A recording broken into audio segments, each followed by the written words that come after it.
اور فیصلہ آباد والوں ایک اور خوشخبری سن لو، تیار ہو نا؟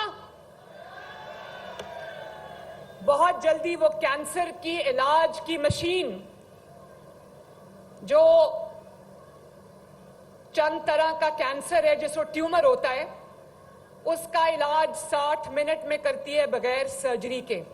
بغیر کیمو تھراپی کے، بغیر ریڈیو تھراپی کے۔ وہ مشین جو لاہور میں ہم نے اس کو پائلٹ پروجیکٹ کے تحت میو ہاسپٹل میں ہم نے اس کو لانچ کیا تھا، جتنے لوگ ابھی تک اس سے علاج کرا چکے ہیں الحمدللہ 100% اس وقت کینسر فری ہے ماشاءاللہ۔ تو میں نے وہ کینسر کے علاج کی مشین جس میں ایک مریض کا علاج 15 سے 20 لاکھ روپے میں ہوتا ہے، وہ میں نے فیصلہ آباد الائڈ ہاسپٹل کے لیے آرڈر کر دی ہے، اور بہت جلدی آپ کو ٹریک لیس ٹرین جس کو SRT کہتے ہیں، بہت جلدی آپ کو فیصلہ آباد کی سڑکوں پہ دوڑتی نظر آئے گی انشاءاللہ تعالی۔ اور بہت جلد ہم 40 بلین روپے سے شروع کیا گیا فیصلہ آباد شہر کے لیے جدید water and sanitation system, 40 billion سے جو شروع کیا ہے اس کا افتتاح کرنے جا رہے ہیں انشاءاللہ تعالی۔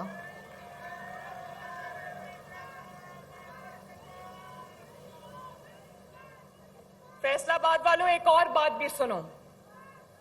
مجھے نہیں پتا آپ نے کس کو ووٹ دیا تھا پچھلے الیکشن میں، آپ نے تو شیر کو دیا تھا، لیکن میں ایک آپ سے بات کرنا چاہتی ہوں، دھیان سے سننا میری بات۔ وہ یہ ہے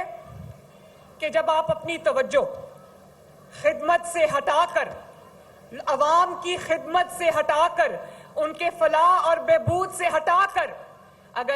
جب آپ کو اللہ تعالیٰ اقتدار دیتا ہے تو آپ اپنی تمام تر توجہ اگر گالی گلوچ اور دوسروں پہ الزامات، ان کی پگڑیاں اچھالنے پر لگاتے ہو، تو آج پھر آپ کے ساتھ وہی ہوتا ہے جس کو مکافات عمل کہتے ہیں۔ کل پرسوں میں دیکھ رہی تھی سوشل میڈیا پہ کہ کوئی بہت پلان کر کے ایک جلسہ کیا گیا خیبر پختونخوا میں، تو میرے فیصلہ آباد کے لوگوں، سوچنے کا مقام ہے، عبرت کا مقام ہے کہ جو دوسروں پر سیاہی پھینکنے کی ترغیب دیتے تھے، جو دوسروں پر جوتا پھینکنے کی ترغیب دیتے تھے اور خوش ہوتے تھے، آج ایک دوسرے کو جوتے مار رہے ہیں، ایک دوسرے کو۔ کبھی پاکستان کی تاریخ میں ایسا نہیں ہوا کہ کبھی پاکستان کی سیاسی تاریخ میں ایسا نہیں ہوا کہ ایک جماعت کا جلسہ ہو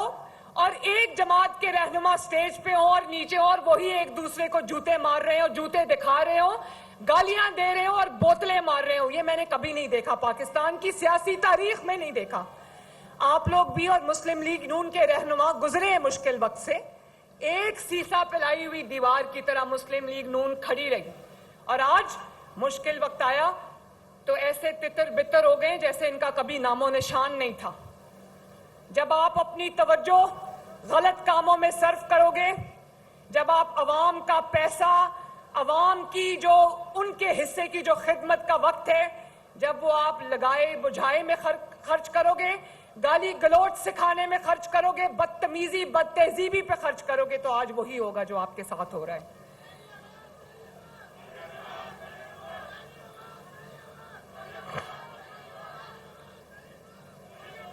اور آپ دیکھو شہباز شریف صاحب جب عمرے پر گئے اپنے کیئر ٹیکر کے وقت میں، تو حرم شریف میں مدینہ منورہ کے برآمدوں میں جو اتنی پاک جگہ ہے جہاں اللہ تعالیٰ کا حکم ہے کہ لوگوں کو اللہ تعالیٰ کا حکم ہے کہ اللہ تعالیٰ نے فرمایا ہے کہ میرے نبی صلی اللہ علیہ وسلم کی آواز سے نیچی اپنی آواز رکھو، اس جگہ پہ انہوں نے خواتین کو، یہ مریم اورنگزیب سامنے بیٹھی، خواتین کو انہوں نے بدتمیزی اور گالی گلوچ کا حرم شریف کے حدود کے اندر انہوں نے وہاں پر گالی گلوچ کا نشانہ بنایا، بال کھینچے، آوازیں لگائیں۔ اور آج آپ دیکھو اللہ تعالیٰ کا کرنا، آوازیں لگانے والے اور گالی گلوچ کرنے والے اپنے انجام کو پہنچے اور اللہ تعالیٰ نے شہباز شریف کو اور افواج پاکستان کو اور ملک کے پاکستان کو اللہ تعالیٰ نے اپنے فضل سے حرمین شریفین اور سعودی عرب کا محافظ بنا دیا. جو عزت شہباز شریف صاحب کو سعودی عربیہ میں دی, ان کا جہاز سعودی عرب کے فضائی حدود میں انٹر ہوا تو 7 فائٹر جیٹس آ گئے سعودی عربیہ کے ان کا استقبال کرنے کے لیے.